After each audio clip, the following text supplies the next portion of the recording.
डिसेंबर 1885 मध्ये मुंबईत राष्ट्रीय सभेची स्थापना झाली, इंडियन नॅशनल काँग्रेस.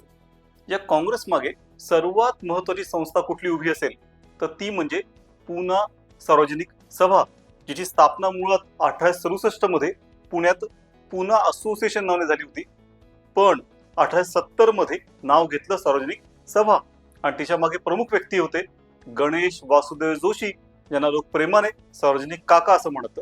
प्रमुख कार्यकर्ते होते महादेव गोविंद रानडे. यांनी खूप जबरदस्त कामं केली.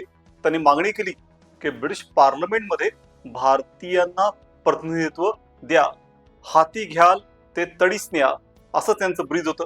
आणि त्यानुसार त्यांनी महाराष्ट्राची आर्थिक पाहणी केली, शेतकऱ्यांना शेतसारा भरावा लागू नये म्हणून आंदोलन केली, ज्याला खंडबंदी असं म्हटलं जातं.